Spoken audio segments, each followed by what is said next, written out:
This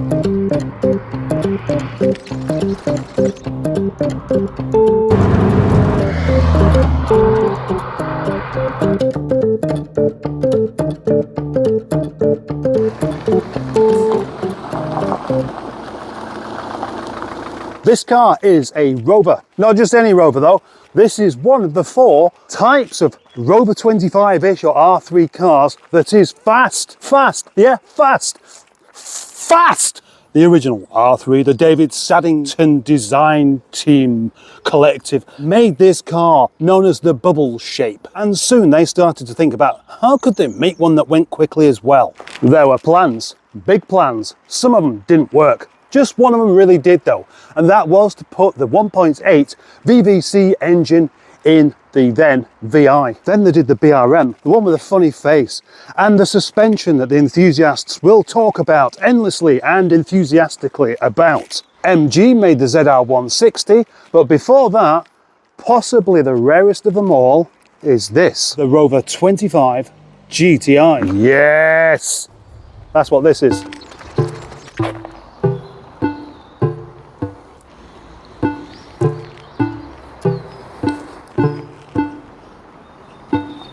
Unlike the thuggish looking ZR and the lip implant BRM, this has a rather subtle bit of styling to it.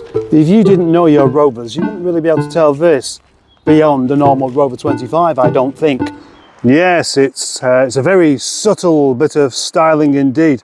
Oh. Can you think of 10 things that are different about this that make it the GTI? If you can't, your Paul Roverman title goes. Rather demanding of you. Just go for it. Go on. 10 things. 10 things. Right, okay. All right, well, it's got the alloys, it's got the hairpin alloys, yeah.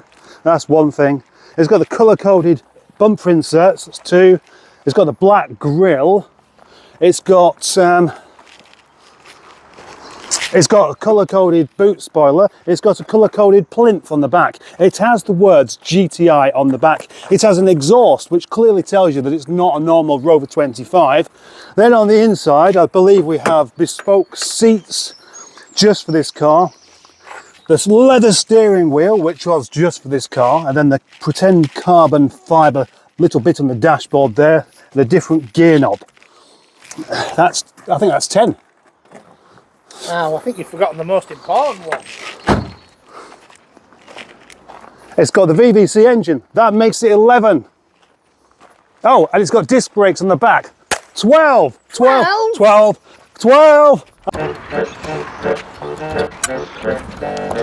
Beyond the Rover 25's really cute looks, and it does actually suit these alloys. It's such a happy car, as I have mentioned once before, possibly once or twice.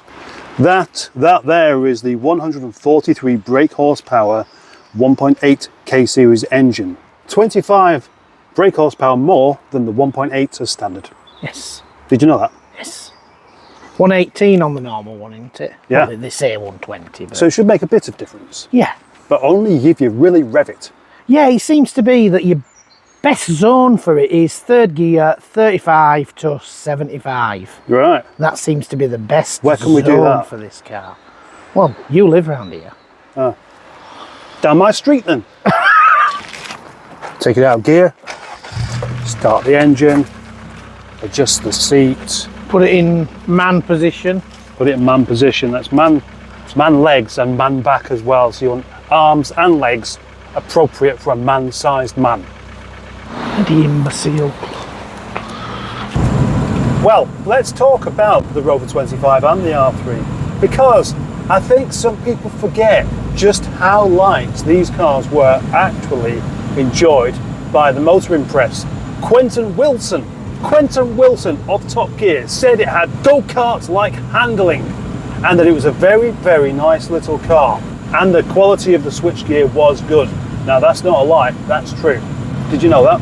Yeah. He liked it. Yeah. I think all of the motoring journalists tend to like the Rovers. It was only really, the point came where it got taken over by the Phoenix Consortium and they tried to put the money into doing something that wasn't really going to work.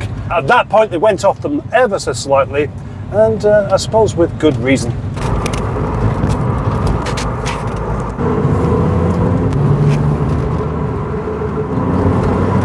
On the road, it's very difficult to tell between this and a normal one, really, for how it drives, because they all drive so nicely. The gearbox is always nice, the steering's always nice. They have this kind of lovely, happy to be going anywhere feel about them. The difference is that with this one, being the 1.8, it does have quite a nice bit of shove low down. But a VVC, you've got to somewhat kick its head in. These seats are really good though. These are like R3 seats, aren't they? Yeah. Rather than 25 seats. So they do feel a lot firmer and a lot more like they're going to last somehow. Yeah. Oh no, there's a tractor up ahead. Third gear.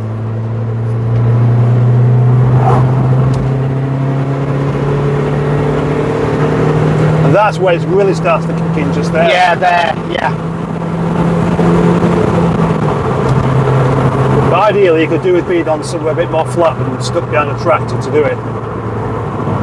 Didn't take long to get there though, did it? No. That Tesla's going to overtake the tractor, surely. Yes, it is. We can just about manage it.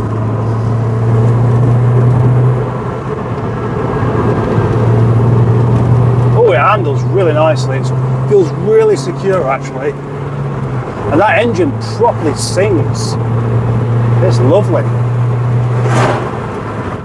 Now, I knew I was going to like this car because I always do. I know that many people are missing out on the opportunity to drive a car that's actually much better than anticipated. But this one is even better than I anticipated, and that's saying something. So well done, Allegro man, for bringing this car.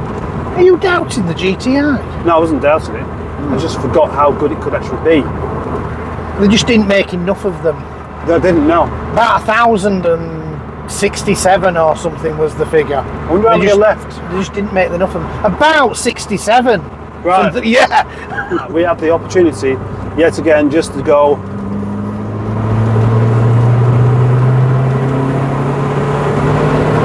There we go. There. It's that point, isn't it? Yeah. And it carries on going. Yeah. And this is where you start doing your left foot braking. I know.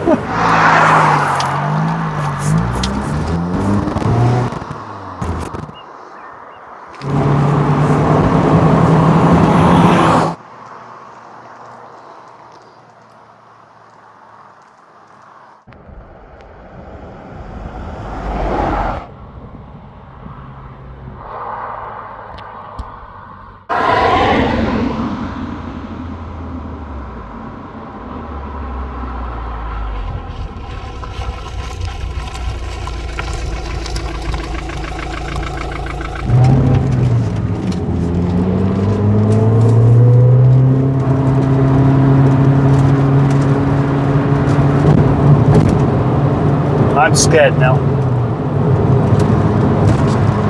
No, you don't. Is this the first car you've brought down here to see me that you don't want to sell? Well, I've never wanted to sell this one. That was never the intention. This is your private car, isn't it? Yes. Yeah, I got it about 15 months ago, and the idea was never to sell it. I've done a lot of improvements to it over the time I've had it, but yeah, the time has come, I'm afraid. I've picked up a BRM, and in the last video you will see I've got a Celestial ZT. So yeah, it's gonna have to go up for sale, really. Looks Hughes, isn't it? A lad that works for him called Nick, and Now, because we're in a Rover, we've had to stop and get some milk because Rover drivers do visit the shop. It's not And quite. we do need some food in Jack Russell. Boom. Oh yeah, so do you want to sell it or not? Well, I got this 15 months ago, and it was never my intention to get it in and you know, put it through as something I could do up and sell. That wasn't what I wanted. I wanted to experience having one of these as my car. At the time, it came from a family that had it 13 years. And the dad of that family was a mechanic. And he'd done the head gasket a long time into that, you know, before that, into that ownership. And I just wanted it for me. But it was a few years since he'd done that head gasket, and obviously he'd done that cam belt. So I thought, right, I'll wait for Retro Sports Cars' diary slot. And I got the cam belt, water pump and all that done last year.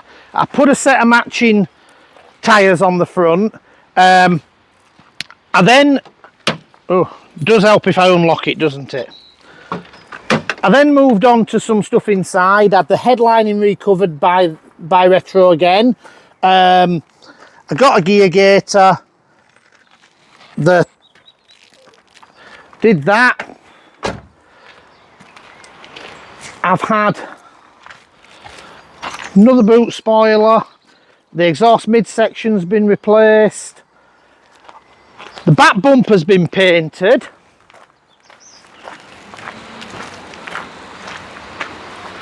Another bumper at the front, and the wings and the bonnet. So the whole of the front has been done. The colour has been blown in up the car. It really is a nice job that's been done there. So I've kind of got it in a really sort of finished to enjoy state.